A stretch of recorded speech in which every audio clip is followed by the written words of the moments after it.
Je m'appelle Nevin Tafal. Ma structure s'appelle Amin IT.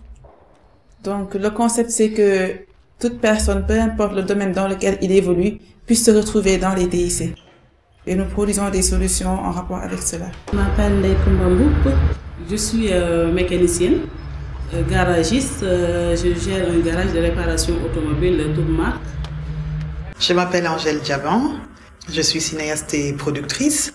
J'ai créé ma boîte de production en 2006. Donc en avril prochain, elle aura 10 ans.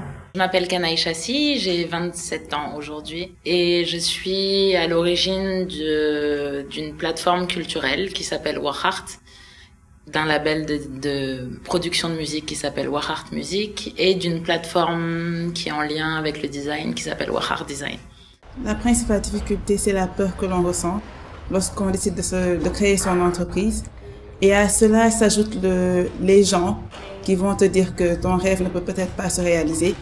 Et trouver la force de se lancer, en fait, c'est pas évident. Caroninka, ma société de production, s'est retrouvée à produire des films de femmes sur des sujets de femmes. Aujourd'hui, je travaille avec des hommes, mais ça reste quand même un peu comme une société de production portée par des femmes, avec des femmes, pour les femmes.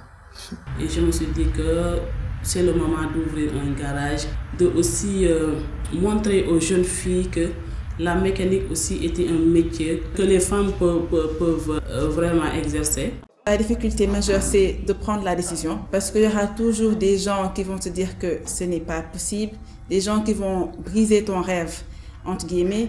Et si tu n'es pas forte, si tu n'es pas déterminée, tu vas les suivre. Une femme entrepreneur, c'est quelqu'un qui a eu une idée, qui a eu envie de développer cette idée, ce concept. Je pense qu'une femme entrepreneur, c'est aussi quelqu'un qui est très dynamique et très déterminée et très forte.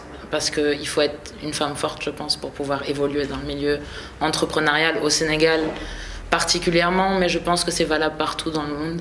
Et donc voilà, il faut avoir, pour moi, cette hargne de faire bouger les choses et d'avoir envie de les changer ou en tout cas d'apporter une amélioration. Il faut d'abord avoir la foi, savoir ce que l'on veut et où on veut aller. Mais c'est une chose qui est hyper dure.